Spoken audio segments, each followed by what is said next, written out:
जय। कलिकाल सर्वज्ञ आचार्य देव श्री कुंद कुंद महाराज की जय। आचार्य प्रवर श्री समंत भद्र महाराज की जय। आचार्य भगवान श्री विद्यासागर जी, समर सागर जी, विशुद्ध सागर जी महाराज की जय। मुनि श्री निर्णय सागर जी महाराज की जय। मुनि श्री साक्ष सागर जी, निवृत्त सागर जी महाराज की जय। तीन कम 9 करोड़ महामुनि की जय। द्वादशांग निर्वाणी माता की जय।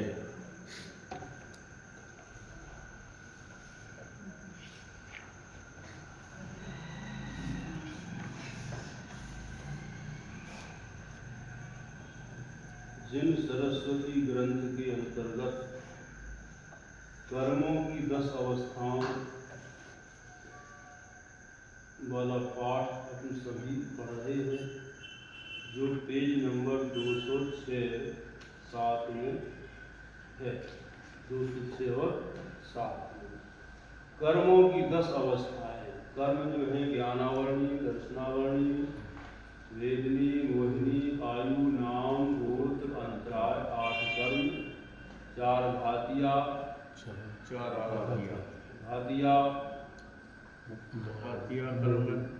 दर्शनावरणी, दर्शनावरणी, ज्ञानावरणी, मोहिनी, अंतराय। 4 भातिया और शेष 4 वेदनी, आयु, नाम, गोत्र। 4 अघातिया कर्म। ये 8 कर्म है और उनकी 148 उत्तर प्रवृत्तियाँ। ज्ञानावरणी कर्म के 9 उत्तर प्रवृत्तियाँ, दर्शनावरणी नहीं, ज्ञानावरणी की 5, दर्शनावरणी की 9, वेदनी की 2, मोहिनी की 28, दर्शन मोहिनी और 4 और नाम कर्म की 93 प्रकृति और गोत्र कर्म की 2, उच्च गोत्र और नीच गोत्र। अंतराय कर्म की 5। तो इस तरह से इन सब का अपन योग करेंगे तो 148 एक उत्तर कर्म प्रवृत्तियाँ 8 कर्मों की होंगी। ठीक है। अब इन कर्मों का बंध जो जीव करता है, तो बंध के कारण भी आपको बता दिए हैं। बंध के कारण मिथ्या दर्शन, अविरति, प्रमाद, कषाय और योग। इनसे क्या है, ये बंध के आश्रव के कारण है न, बंध के कारण है। माने कर्म इनसे बनते हैं। मिथ्या दर्शना विरति प्रमाद कषाय योग बंध हेतुआ।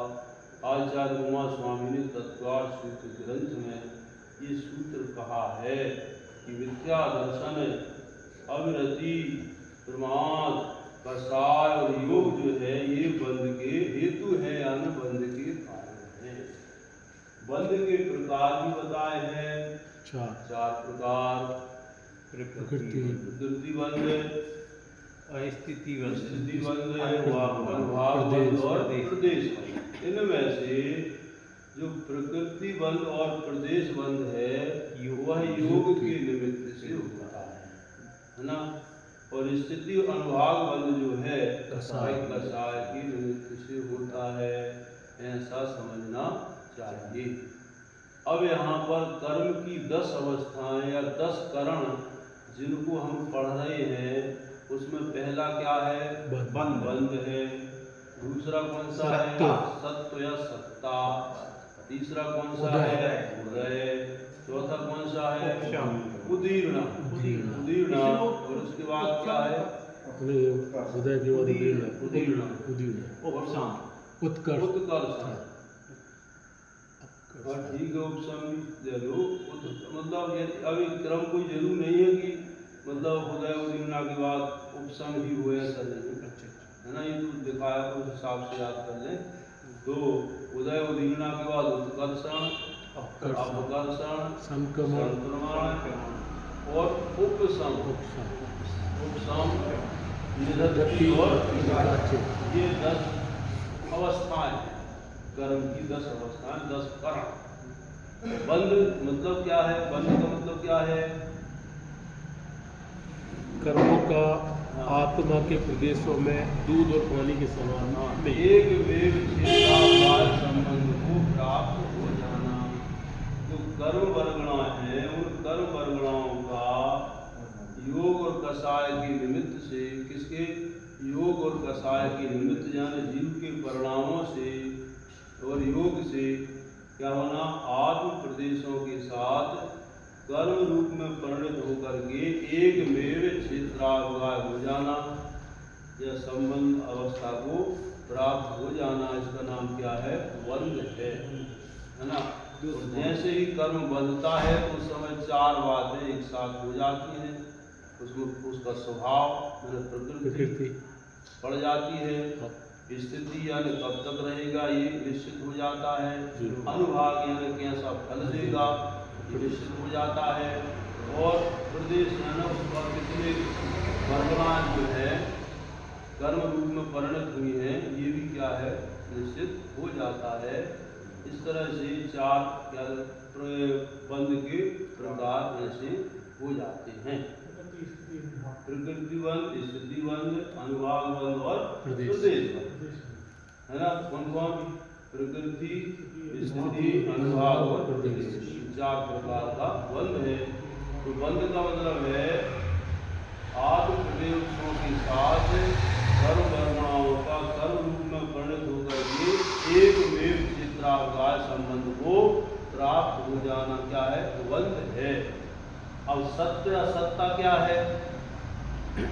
सत्य या सत्ता जो दूसरी अवस्था है, बंध के बाद आएगी सत्ता। कितने समय तक रहेगा? जब तक कर्म का उदय नहीं आता है उस समय तक जो है आत्मा के साथ कर्म का जो है संबंध बना रहना क्या है? सत्ता है।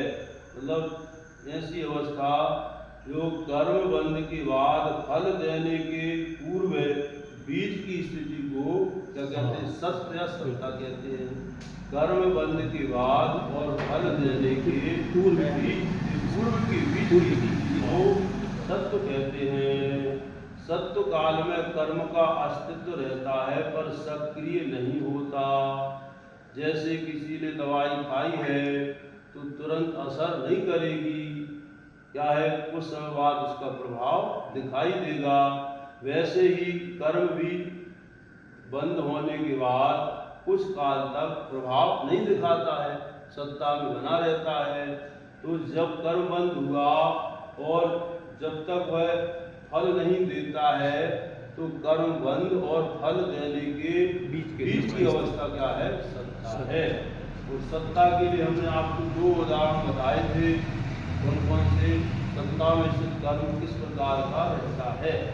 2 उदाहरण। एक आचार्य कुंद महाराज ने समय सार ग्रंथ राज में मट्टी के कैसा बताया है? मट्टी की ढेर, मिट्टी के धरती पर पड़े मिट्टी के ढेले के समान बताया है, जो कि आत्मा का कुछ भी मतलब उसमें सुख दुख में निमित्त नहीं बनता है। सुख न सुख में न दुख में किसी प्रकार से कुछ भी निमित्त नहीं बनता है। दूसरा, आचार्य अमृत चंद्र स्वामी जयसेन स्वामी ने उसे कौन सा उदाहरण देकर समझाया है? हथेली पर हथेली में रखे हुए विष के समान बताया है। जैसे हथेली में रखा हुआ विष जो है कुछ भी बिगाड़ नहीं कर सकता है, क्योंकि जब तक उसको सेवन नहीं करेंगे तब तक वो कुछ भी नहीं कर सकता। इसी तरह से कर्म जब तक सत्ता में है वह कुछ भी निष्क्रिय पड़ा रहता है। समझ में आया? अब इसके बाद है तीसरी अवस्था, उदय। द्रव्य, क्षेत्र, काल और भाव के अनुसार कर्मों का फल देना उदय कहलाता है। यानी स्थिति पूर्ण होने के बाद कर्म क्या करता है? उदय में आता है और फल देता है। शुभ है तो शुभ, पुण्य है तो पुण्य कर्म है तो अच्छा फल देगा शुभ, और पाप कर्म तो क्या है, अशुभ फल देगा। तो द्रव्य से काल भाव के अनुसार कर्मों का फल देना उदय कहलाता है। अब चौथी अवस्था उदीर्णा। अब क्या हो गई, उदीर्णा। उदय तो मतलब नियत समय में कर्म उदय में आया, नियत समय में, है ना, आवादाकुल हुई नियत समय में, स्थिति पूर्ण होने के बाद कर्म उदय में आया।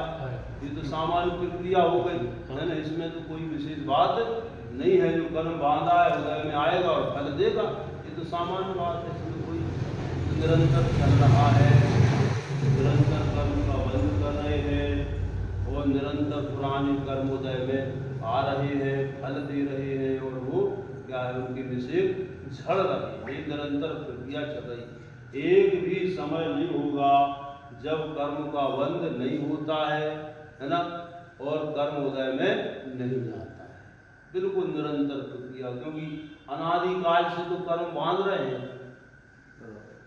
जीव क्या अनादिकाल से ना आदि है, ना कुछ आदि तो है ही नहीं जीव का, और अंत भी नहीं, क्योंकि जीव तो क्या है, द्रव्य है। द्रव्य की सत्ता हमेशा बनी रहती है, वह नष्ट नहीं होती। इसलिए द्रव्य का लक्षण होता है सत द्रव्य लक्षणम। सत द्रव्य लक्षणम, उसका क्या अस्तित्व है, सत्ता है, वह क्या है, द्रव्य है। उत्पाद व्यय द्रव्योत्तम सत।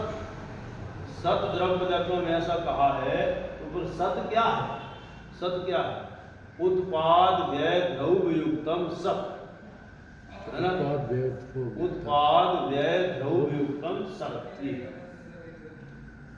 उत्पाद व्यय और द्रव्य से जो युक्त है वह क्या है, सत, है ना। तो उत्पाद क्या है, व्यय क्या है, अब द्रव्य क्या है ना। 6 द्रव्य है संसार में, कितनी है, 6 द्रव्य। 6 के अलावा न 7 है न 8। 6 हमेशा से है और हमेशा से रहेंगी। नित्यावस्थान रूपाणी, जो नित्य है, अवस्थित है ना, और क्या है, अरूपी है, पुद्गल को छोड़ करके, तो नित्य हमेशा रहेंगी। अवस्थित, इनकी संख्या भी निश्चित है, गड़बड़ नहीं सकती। जीव, पुद्गल, धर्म, अधर्म, आकाशकाली 6 द्रव्य हैं, इनकी संख्या निश्चित है। तो उत्पाद व्यय द्रव्युक्तम सत ये कहा है। तो उत्पाद क्या है, व्यय क्या है, द्रव्य क्या है। उत्पाद मतलब उत्पन्न होना, व्यय मतलब नष्ट होना, और द्रव्य यानी शाश्वत रूप से बना रहना। शाश्वत रूप हम क्या है, द्रव्य यानी शाश्वत सत्ता बनी रहना। तो उत्पाद भी है, व्यय भी है, और द्रव्य कैसे, उत्पाद हो रहा, व्यय हो रहा, द्रव्य भी बना रहे, सत्ता भी बनी रही, ऐसे कैसे। पर्याय की दृष्टि से क्या है, उत्पाद और व्यय होता है, लेकिन द्रव्य दृष्टि से तो क्या है, वो शाश्वत है, द्रव्य है ना। पर्याय देखो, पर्याय है, तो जैसे एक बालक था, बालक से युवा हो गया, है ना। तो बालक पर्याय का व्यय हो गया, युवा पर्याय का उत्पाद हो गया। लेकिन जीव तो वही है ना, जीव तो वही है ना, इसलिए शाश्वत जीव तो वही है। पर्याय का उत्पाद व्यय हुआ, लेकिन शाश्वत बना तो है, जीव तो वही है।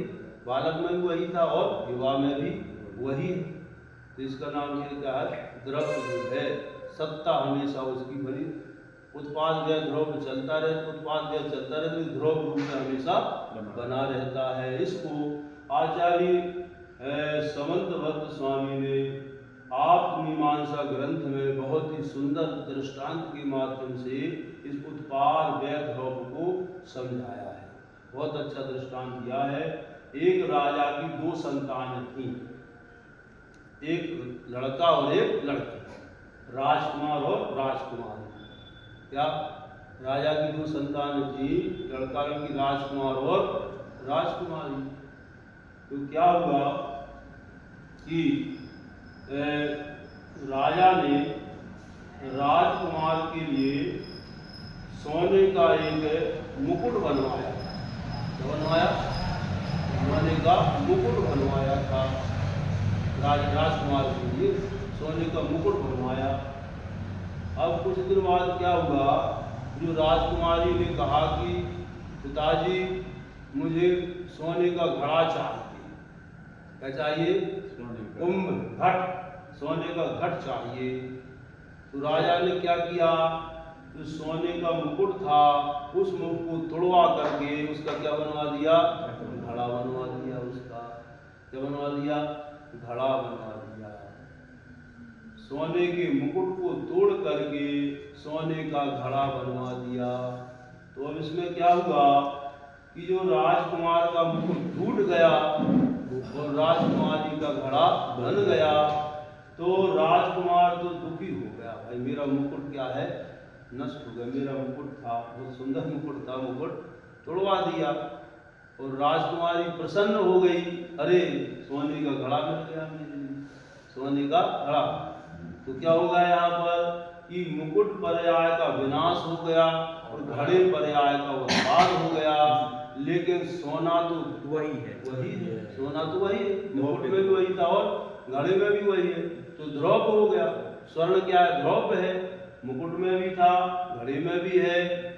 पर्याय क्या है? मुकुट पर्याय का विनाश और घड़े पर्याय का उत्पाद। लेकिन सोना जो ध्रुव रूप में दोनों में ही अवस्थित है।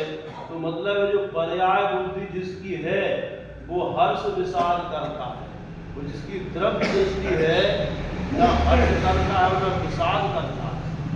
राजकुमार दुखी हुआ, राजकुमारी प्रसन्न हुई, लेकिन राजा को ना हर्ष हुआ और ना ही दुख हुआ।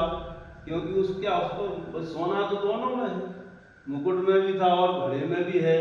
तो क्योंकि राजा की दृष्टि क्या है? द्रव्य दृष्टि है।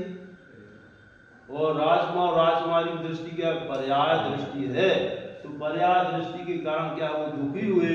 लेकिन राजा की द्रव्य में तो आप क्या हो, आत्मद्रव्य हूँ, ये सब शरीर और ये सब क्या है? पर पदार्थ है, मेरे नहीं है। इनकी प्राप्त संयोग में वियोग में जो दुख नहीं करता है, द्रव्य दृष्टि जिसकी रहती है, पर्याय में वह जो है हर्ष विषाद नहीं करता है। पुण्य पाप फलमाई हरस बिलखो मत भाई, यह पर्याय यह उपज बिन से फिर नारी। ये तो क्या पुण्य पर्याय में हर्ष विषाद नहीं करना है।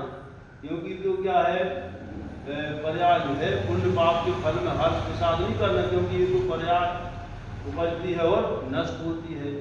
तो राजा की दृष्टि द्रव्य दृष्टि है, इसलिए उसे हर्ष विषाद नहीं हुआ। लेकिन राजकुमार राजकुमारी पर्याय दृष्टि है, इसलिए हर्ष विषाद होता है। तो हम भी क्या संसार में पर्याय दृष्टि में ही विमूढ़ है। द्रव्य दृष्टि जिस दिन हमारी हो जाएगी, हमें किसी प्रकार से बाह्य पदार्थ का आकर्षण नहीं रह जाएगा। तो ये मतलब यहाँ पर द्रव्यों की सत्ता के बारे में बताया कि द्रव्य क्या है? सत, मतलब सत द्रव्य लक्षण। द्रव्य हमेशा अस्तित्व में रहता है, उसकी सत्ता नष्ट नहीं होती है। उत्पाद व्यय द्रव्य युक्तम सत, उत्पाद द्रव्य व्यय चलता रहता है, लेकिन द्रव्य शाश्वत रूप में हमेशा बना रहता है।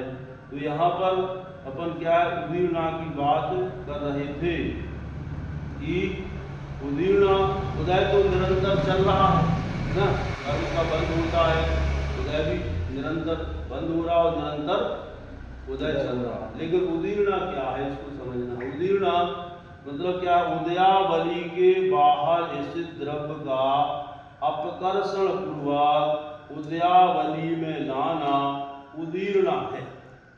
क्या लिखा है? उदयावली के बाहर स्थित द्रव्य का अपकर्षण पूर्वक उदयावली में लाना उदीर्णा है। अपकर्षण मतलब जिस कर्म को उस समय बाद उदय में आना था, जिस कर्म के विषय को क्या है, कुछ समय बाद उदय में आना था, उसका अपकर उसकी स्थिति अनुभाग का क्या है, अपकर्षण करके और समय के पहले उदयावली में ले जाना। हाँ, 10 बजे आना था, क्या 8 बजे कल आना था, आज आ गए। इकट्ठे नहीं, अपकर्षण हो गया, स्थिति अनुभाग हो गया, अपकर्षण हो गया ये सब निर्जरा से होगा, है। निर्जरा से होगा, निर्जरा से नहीं, अपना अपने जीवों के परिणामों से होता है। इससे होता है जीव के परिणामों से होता है, परिणामों से होता है ना। क्योंकि अनुवाद का तो परिणामों से होते हैं अपकर्षण उत्कर्षण जीव के। तो पुण्य कर्म में भी अपकर्षण उत्कर्षण होता है, पाप कर्म में भी उत्कर्षण अपकर्षण होता है, जीवों के परिणामों से होता है। परंतु ऐसा नहीं कि जबरदस्ती आप अपकर्षण कि हम मतलब करने से नहीं होता कि मैं कर दूंगा। ये तो क्या है, होता है जीव के परिणामों से। कोई चाहे कि मैं ऐसा कर लूँगा, पहले बाद में आने वाले कर्म को पहले ले आऊँगा, उधर को द्विगुना कर लूँगा, ऐसा नहीं होता। ऐसा परिणामों से क्या है वो चलती है प्रक्रिया, हो जबरदस्ती कोई कहने पर नहीं होता है ना। क्रम से आएंगे क्रम नहीं रहेगा। कैसे क्रम से? मतलब जैसे जैसे क्रम कर्म बंद हुआ उसी क्रम से वापस आएंगे कि उदीर्णा हो गई। जो क्रम से आ रहे थे उनको जो जिस नंबर पर जिसको आना था उसके स्थान पर क्या है दूसरा आ गया उदीर्णा में, उदयावली में अपकर्षण होके। तो पहले ही उसने फल दे दिया है ना, आगे पीछे हो सकता है। हाँ, उदीर्णा होगी तो पहले आ गया, इसको बाद में आना था पहले आ गया। ऐसा भी होता है कि जो मतलब उपवास वगैरह या निर्जरा से मतलब ये टाइप से मतलब वो अपने निर्जरा का मतलब कर्म का झड़ना, निर्जरा का मतलब झड़ना है। लेकिन यहाँ पर क्या है, उदीर्णा की बात कर रहे हैं कि समय के पहले कर्म में उदयावली में आकर के मतलब फल दे देना। उदयावली आवली, आवली धन उदय, दो शब्द उदय धन आवली। आवली एक समय का माप है, आवली क्या समय का माप है। हाँ, अनंत समयों की एक आवली होती है। क्या होती है? अनंत समयों की आवली होती है। तो बताएं। हाँ, मतलब काल के सबसे छोटे माप को समय कहते हैं, है ना। और अनंत समयों की क्या होती है? आवली होती है। तो एक आवली में जितने कर्म जो है निषेध आ जाते हैं वो क्या कहलाती है? उदयावली। तो उदयावली में आ गए तो वो कर्म क्या है, फिर उदय में आकर के फल को देते हैं। उतने समय, उतनी समय के लिए आ गए उदयावली में। तो जो नंबर से आ रहा है वो तो ठीक है, क्रम से जिनका नंबर जब था वो तो उदय हो गया। लेकिन समय के पहले अपकर्षण पूर्वक उदीर्णा में उदयावली में आना और उदय में आकर के क्या है फल दे देना समय के पहले, उसका नाम क्या है? उदीर्णा है। परिणाम परिणामों से हुआ है, जीव के परिणामों से होता है। निरंतर जीव के परिणाम चलते रहते हैं, है ना। कभी हम अच्छे परिणाम करते हैं, बुरे हमने गलती कर ली है तो बाद में पछतावा होता है, भाई मैंने ऐसा मुझे नहीं करना चाहिए, प्रायश्चित करते हैं। तो क्या होता है, कर्म का जिसके अनुभाग हमें किया तो अपकर्षण हो जाता है। अच्छे कर्म का बुरे कर्म का अपकर्षण हो जाएगा। और अच्छा काम किया है उसमें और उसकी हम उसमें धन्य मान रहे हैं अपने आप को, और हम जो प्रशंसा कर रहे हैं, तो उसका इसके अनुवाद क्या हो जाएगा? बढ़ जाएगा, शुभ कर्म का उत्कर्षण हो जाएगा। ऐसे परिणाम जीव के परिणामों से होता है। लेकिन हम ऐसा कर लेंगे ये बात नहीं होती जब मतलब कोई हाँ कि मैं ऐसा कर लूँगा, ऐसे किसी करने पर कहने पर कि मैं ऐसा कर लूँगा नहीं, वो तो परिणामों से प्रसिद्धि। कोई मतलब है, इसका मतलब है कि कोई उद्देश्य लेकर के हम करें कि हमें ऐसा करना है, तो ऐसा नहीं होता है ना। कि मुझे क्या करना, कर्म को उदीर्णा करना इसलिए मैं ऐसा कर रहा हूँ, ऐसा नहीं। कोई लक्ष्य बना करके नहीं होता है ऐसा। परिणाम जो करते हैं सिखाव के आधार पर उत्कर्षण होता रहता है ना। तो ये उदीर्णा है, उदयावली के बाहर स्थित द्रव्य का अपकर्षण पूर्वक उदयावली में लाना उदीर्णा है। आवारा काल के पूर्व कर्मों का उदय में आ जाना उदीर्णा है। जैसे कोर्ट में गए, आपकी फाइल नीचे रखी थी, उसका नंबर शाम तक आता, आपने 50 रुपया दिए, आपने 50 रुपया दिए, मैंने पुरुषार्थ किया, आपकी फाइल 12 बजे ही आ गई। मगर शास्त्री जो धारणा सुने अब उदाहरण दिया है। तो क्या किया, मतलब पुरुषार्थ परिणाम जो है आपने अच्छे परिणाम पुरुषार्थ किया, तो उससे क्या हो गया, मतलब इसके आधार पर समझ सकते हैं अपन कि पुरुषार्थ लिखा है हाँ, है ना।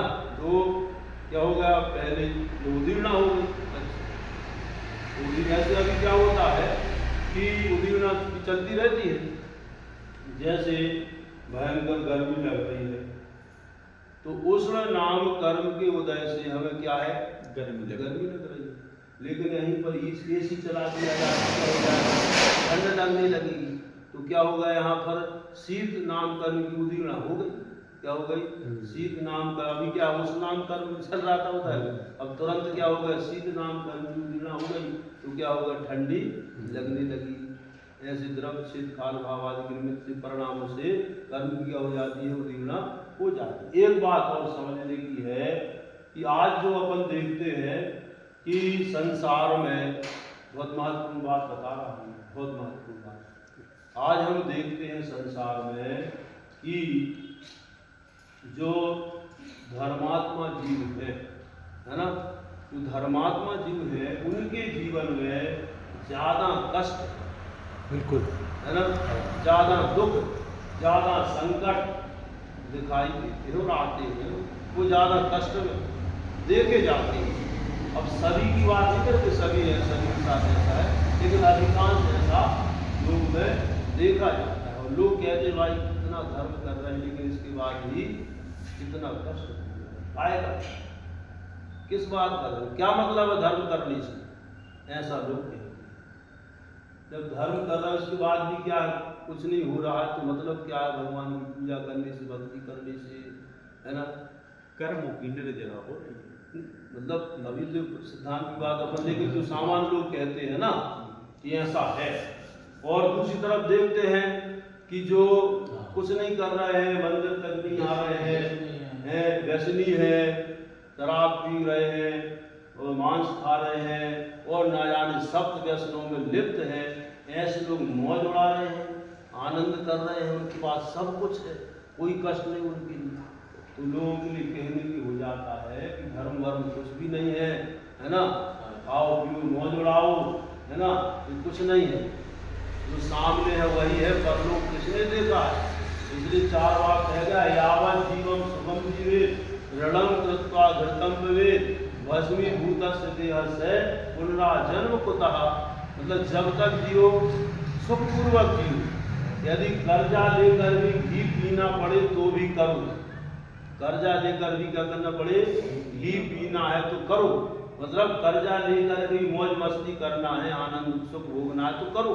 क्यों, क्योंकि ये तो शरीर क्या है, नाशमान है, और पुनः जन्म होता है कि नहीं होता किसने देखा, होता है कि नहीं होता ये किसने देखा, कौन देखा है, किसने देखा हो वो बताया हमारी किताब में लिखा है, किसी ने कह दिया तो हम नहीं माने, किसी ने देखा है पुनर्जन्म होता है। तो मतलब ऐसा सिद्धांत 4 वाक सिद्धांत है ऐसा।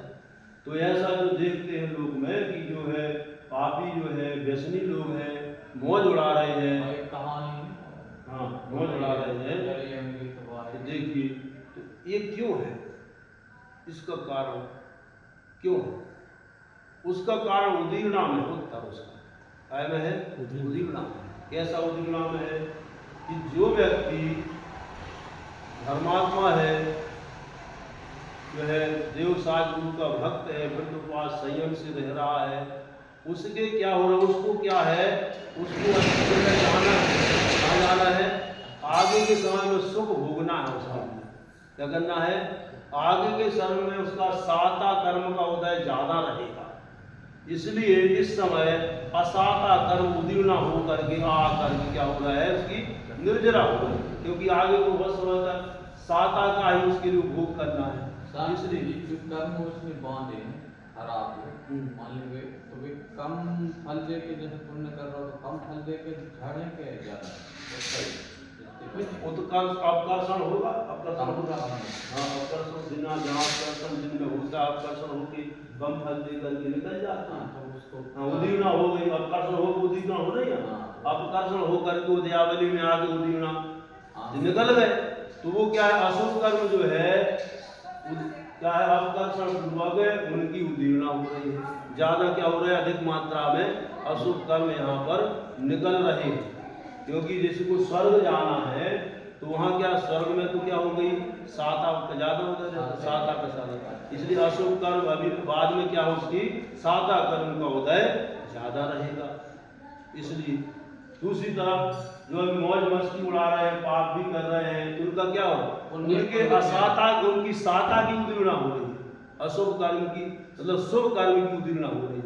पुण्य कर्म सब यहाँ पर खत्म हो रहे हैं। आगे क्या होगा, आगे केवल पाप कर्म ही पाप कर्म होंगे, और वहाँ पर आगे के समय में दुख की मात्रा, कष्ट की मात्रा ज़्यादा होने वाली है। ये उदीर्णा है।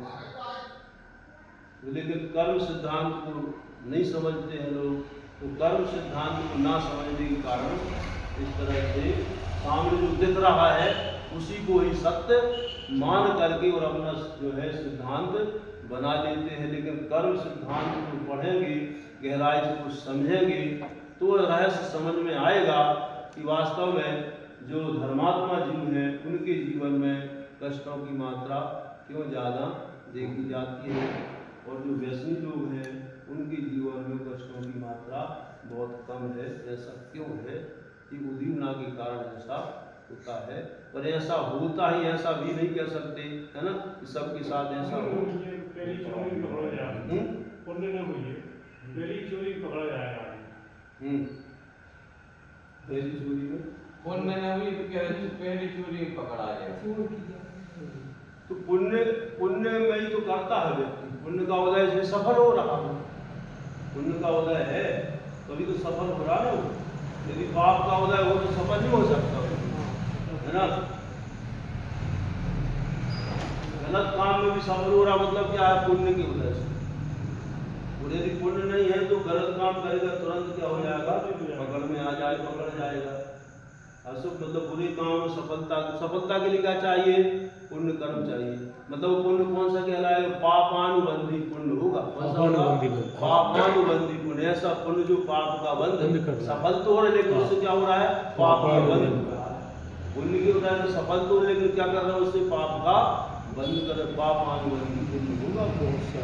इस प्रकार से ये उदीर्णा का। और आचार्य कुंद महाराज कह गए हैं कि समझना चाहिए कि मैं उदय मात्र नहीं हूँ। उदय मात्र नहीं हूँ मतलब क्या है, कि जो उदय में है उसको ही सत्य नहीं मानना। उदय में है, मैं मनुष्य गति नाम कर्म के उदय से, मनुष्य आयु नाम कर्म के उदय से मैं मनुष्य हूँ, है ना। ये उदय है। क्या है, गाय है तो केवल गाय, तिरंच आयु तिरंच गति नाम कर्म के उदय से गाय है ना। जो नरक में पड़ा है वो क्यों है, वो नरक आयु नरक गति नाम कर्म के उदय से है। देव पर्याय में है वो क्या है, देव आयु देव गति नाम कर्म के उदय से वो देव है। ये उदय है। तो उदय मात्र ही सत्य नहीं है। क्या मतलब हुआ, उदय मात्र सत्य नहीं है। कर्म के उदय से जो अवस्था है वो सत्य नहीं है, पर्याय है वो। क्या वो पर्याय है, पर्याय है वो। सत्य तो क्या, सत्य तो क्या है, आत्मा, आत्मद्रव्य है, आत्मद्रव्य सत्य है। मतलब उदय को अब क्या होता कि हम उदय को ही सत्य मानकर उसमें क्या है, सुखी दुखी हो रहे हैं। कर्म को उदय जो हमको मिल गया है, हम उसी में क्या है, सुखी दुखी। इसलिए आचार्य महाराज के उदय को सत्य नहीं मानना, उदय को सत्य नहीं मानना, बिल्कुल। क्योंकि मैं तो क्या हूँ, इन सब से भिन्न हूँ। मैं तो सब, ये सब मिल रहा है, सब कुछ है कर्म के उदय से। इसलिए 5 प्रकार के भाव हैं। कौन कौन से, औपसमिक, छायक भाव, मिश्र से जी, औपसमिक भाव, छायक भाव, छायोपसमिक भाव, औदैहिक भाव और पारिणामिक भाव। 5 भाव हैं। तत्वार्थ दूसरे अध्याय का पहला सूत्र है, औपसमकौ छायकौ भावौ मिश्रस्य जीवस्य सुतत्व मौदैहिक पारिणामिक उच्च। 5 प्रकार के भाव होता है। औपसमिक भाव, छायक भाव, छायोपसमिक भाव, औदयिक भाव और पारिणामिक भाव। 5 प्रकार के भाव। पहला औपसमिक भाव। औपसमिक यानी कर्म के उपसम से, कर्म के उपसम से जो भाव होते हैं वो क्या कहलाते हैं? औपसमिक भाव। जैसे औपसमिक सम्यक दर्शन वगैरह है ना, औपसमिक भाव। दूसरे छायक भाव, कर्म के क्षय से जो भाव होते हैं क्या कहलाते हैं? छाय भाव। केवल ज्ञान, केवल दर्शन, ये सब क्या है?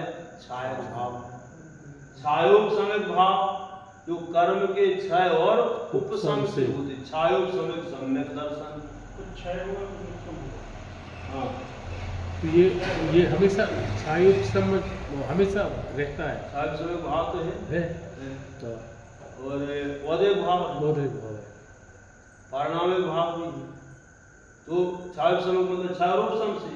औदयिक भाव यानी जो कर्म के उदय से, जिनमें मनुष्य होंगे, ये क्या है? कर्म के गति, इंद्रिय, जाति वगैरह सब क्या है? औदयिक भाव, गति, नरक गति में ये क्या उदय से औदयिक भाव है ना। तो औपसमिक, छायक, छायोपसमिक, औदयिक और पारिणामिक भाव। पारिणामिक भाव वो भाव है जिसमें ना उदय की अपेक्षा है, न जो है छाय की अपेक्षा। क्या वो छायोपसमिक जो पारिणाम यानी पारिणाम ज्ञान स्वभाव है एक तरह से। जैसे जीव, जीवत्व, भव्यत्व, अभव्यत्व, ये क्या है? ये क्या है? पारिणाम, परिणाम। जीवत्व, जीवत्व जीव बना, जीवत्व क्या है? पारिणामिक भाव है। कौन भाव है? पारिणामिक भाव है। किसी भी अवस्था में वो जीवत्व है, ये पारिणामिक भाव। उसके लिए किसी तरह का जो है उदय आदि की आवश्यकता नहीं। आत्मा तो क्या है? हमेशा है। मनुष्य आदि उदय से बनता है। आत्मा तो क्या हमेशा जो है वो जीवत्व भाव है। तो जीवत्व, भव्यत्व, अभव्यत्व, ये तीन क्या है? पारिणामिक भाव है। अंतिम अवस्था में केवल जीवत्व ही रह जाता है। क्या रह जाता है? जीवत्व। सिद्ध परमेश्वर कौन सा भाव है? जीवत्व, केवल जीवत्व भाव।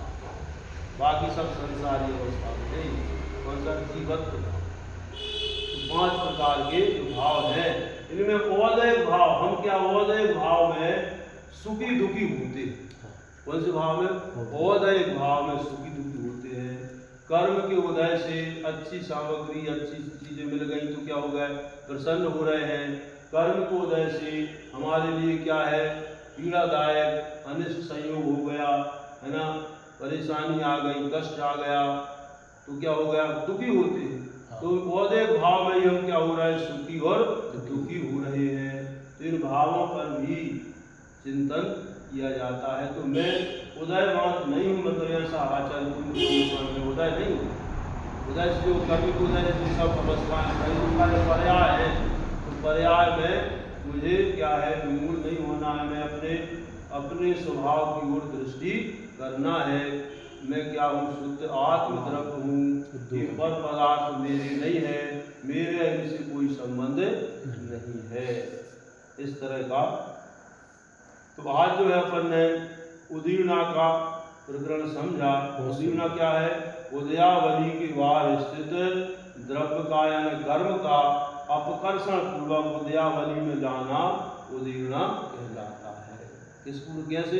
अपकर्षण पूर्वक। यह अपकर्षण कैसे होता है? जीव के परिणामों से होता है। किससे होता है? जीव के परिणामों से होता है। उदीर्णा हो गई। तो 4 बातें हो गई। कौन कौन सी? बंध, सत्ता, उदय और उदीर्णा। 4 को हमने थोड़ा बहुत क्या है समझ। गहराई तो बहुत ज्यादा है, नहीं समझ सकते। बड़े बड़े ग्रंथों में तो इतना विस्तार से लिखा है कि जीवन भर में समझते है। निर्माण हमारी जो है उसका कोई पार नहीं है। द्वार सांग हम जैसे जो है अल्पमति जो है उसका एक बूंद भी क्या है उसको समझ लें तो बहुत बड़ी बात होगी। एक बूंद के बराबर भी हम उसको पूरी तरह से समझ नहीं सकते हैं, लेकिन अपनी जितनी बुद्धि है उस बुद्धि से अपन उसको समझने का यहाँ प्रयत्न कर रहे हैं। और इन कर्मों की अवस्थाओं को जान करके हमें क्या है, हमें अपने भावों को हमेशा क्या करना चाहिए, संभालना चाहिए। कर्म के उदय में हमें सुखी दुखी नहीं होना है और हमेशा समता भाव में धारण करना। भाव संभालो, भाव समझ जाएगा। भाव संभालो, भाव समझ जाएगा। और एक भाव समझ गया तो समझ लेना अनेकों भाव देखो समझ लो। एक भाव बिगड़ गया अनेकों भाव असंख्यात भाव बिगड़ जाते हैं। बिल्कुल एक भाव बिगाड़ दिया। मारीच का उदाहरण सामने है, भगवान ऋषभ मारीच एक भाव बिगाड़ा, असंख्य भावों तक क्या है भटकता रहा। तीर्थंकर होना है उनके लिए 24 तीर्थंकर इस युग में बता दिया तीर्थंकर होना है, लेकिन क्या है, गलत रास्ते पर चल पड़े, एक भाव बिगाड़ दिया, उसका परिणाम क्या हुआ, असंख्य भावों तक अनेक पर्याय में भटकते रहे तो तब कहीं जाकर के भगवान महावीर के 10वें भाव में जाकर के प्रभु को प्राप्त हुए। तब उनको उस समय उस पर्याय में उसको समझ लिया तो आगे चल के क्या हो गया, 10वें भाव लोग चले गए। मतलब एक भाव समझ जाए तो जीव क्या है, उसका संसार निकट हो जाता है, बहुत जल्दी जो है आने वाले भाव भी समझ जाते हो। एक भाव बिगड़ गया तो पता नहीं कितने भाव बिगड़ जाएंगे। हाँ, इसको पता चल गया मैं तीर्थंकर बनने वाला। हाँ, तभी तो अहंकार आ गया। तो मैं तो तीर्थंकर बनने वाला हूँ, अहंकार आ गया, मैं तो तीर्थंकर बनने वाला हूँ। और मनमानी मत जो है चला दिए 363 पर चला दिए। अहंकार बहुत खतरनाक होता है, अहंकार बहुत खतरनाक होता है, सच्ची बात को समझने नहीं देता है, केवल अपने आप को मैं जो मान रहा हूँ वही क्या सही। कर्ता का भाव नहीं आना चाहिए। मैं हूँ वही तो अहंकार, कर्ता का भाव आ गया तो फिर भाव बिगड़ अहंकार गया। के कारण तो होता है। हाँ अहंकार के कारण बिल्कुल मैं जो कर रहा हूँ, मैं जो कह रहा हूँ वही क्या है, सही है। सही है। दूसरे सामने वाले के दृष्टिकोण को समझना ही नहीं चाहता, क्योंकि अहंकार में डूबा है। मैं ही क्या हूँ, सत्य हूँ, मैं ही सच्चा हूँ, मैं ही कर रहा हूँ, मैं मेरे सामने कुछ भी नहीं है, क्योंकि दूसरे की बात को सुनना ही नहीं चाहता है। बहुत सुंदर टॉपिक। ये लोग सोवान